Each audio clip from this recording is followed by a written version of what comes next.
girl. All the times to go on the blink of the time like this. Is everything all right, Doctor? Well, is something wrong with the TARDIS?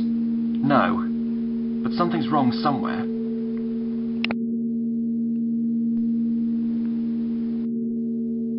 That's one of the old interstellar distress signals. There's time distortion present. Where are we going? To trace the source of the disturbance, I've programmed the TARDIS to take us to the current location. Earth, 1891.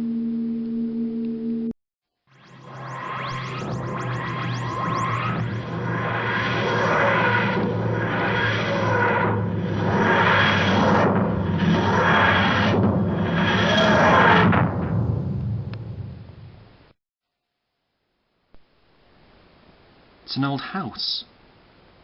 A house I don't think anyone's lived in for quite some time. So what do? We search the house and look for clues. I think I heard a sound. Coming from upstairs. Let's go. I think we should tread carefully. Something about this place gives me the creeps. I know exactly how you feel. Come on. Let's look upstairs.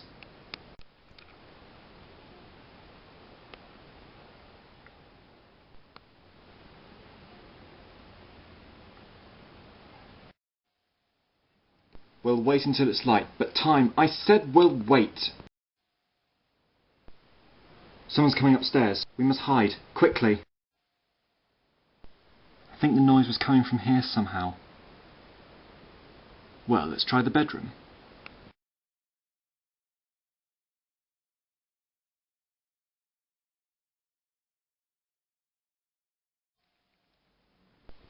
While someone was definitely here, they trashed the place to bits.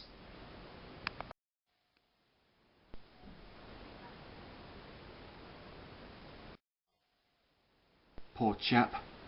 He's been dead for hours. How did he die?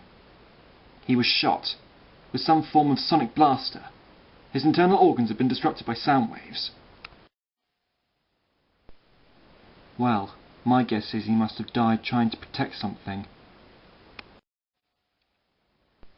If there was something valuable here, an intruder bursts in, naturally a state of panic would force you to want to protect that. You know, I think you're right, Kerry. I also think that whoever did this may also come back. We should be very careful. But what exactly could have done this? Doctor, What's that? Some sort of portable time transmitter device? And it's still active too. Maybe that's what caused the systems to flare up in the TARDIS. It's best to keep hold of this. It may be useful. Doctor. Oh dear. Don't move, either of you. Now, turn off that machine. If you insist. Right, you two. Get your hands up. Up, come on. This really isn't necessary, you know. Be silent.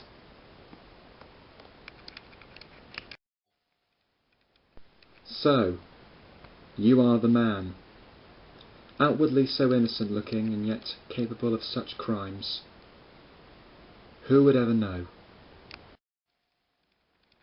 I'm sorry, but my friend and I haven't the slightest idea what you're talking about.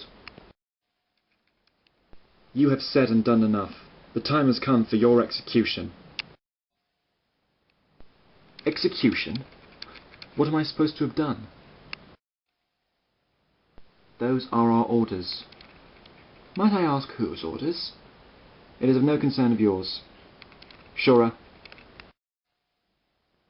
Wait, you can't just kill him. He hasn't done anything. Any last words, Professor Aberline? Only that you're making a fundamental mistake, and that is a case of mistaken identity. I am not Professor Aberline. Is that the best you can do? Am I to assume that you're just going to kill me based on pathetic assumptions and without any proof? I don't even know who this Professor Aberline is. You could just be saying that to save your own skin. Well, it's not as if you've got anything better to go upon, so you're just going to have to take my word for it. I'm sorry to disappoint you. Oh, by the way, that machine of yours is a bit antiquated, isn't it? Do you mind if I suggest some improvements? Shut it! If you're not Professor Aberline, what are you doing in this house? That's a bit of a difficult question to answer. I suggest you try. Well, to start off with, my friend and I are not from this time period. Our time ship detected some time distortion being beamed from this location, being broadcast on a frequency used by this portable device. It doesn't belong to you? No, I found it. I was just investigating upon the matter when you two happened to stumble in. You are time agents? Time travellers?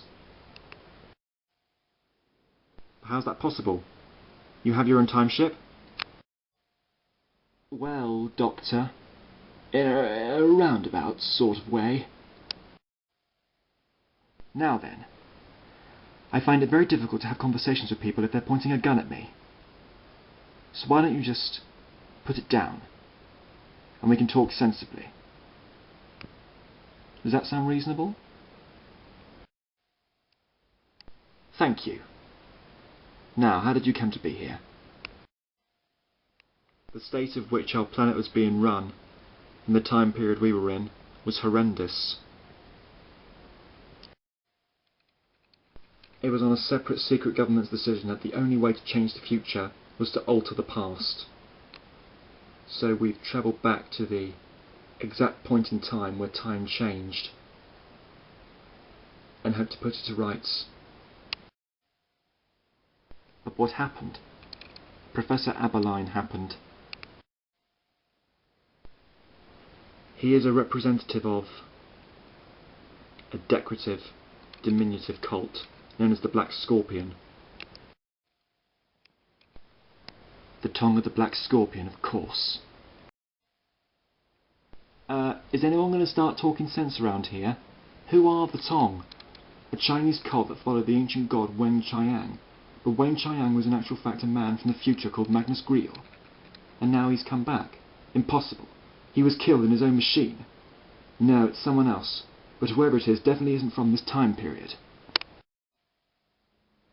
We were hoping to travel back to the exact point in time and kill Abeline before we had a chance to resurrect Weng-Chiang. And it seems as if you're a little too late. What do you mean? I'll show you.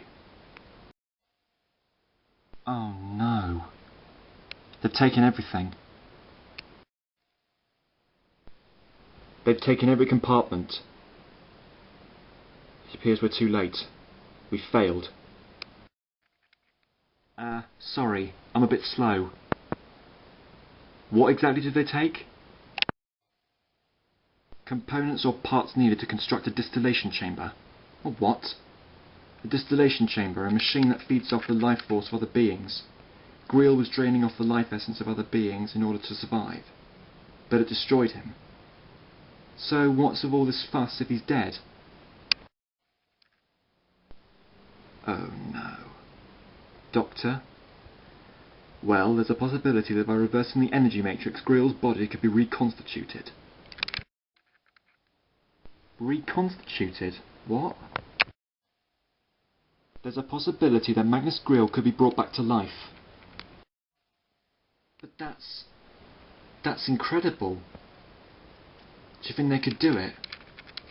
Oh, undoubtedly. We need to find the revived Tong of the Black Scorpion and track them down. If they succeed in resurrecting their god, Greel will be free to unleash himself upon the world again. And I know as well as you do, that can't be allowed to happen, for the sake of our future. What was that? Kerry, stay back. Be careful.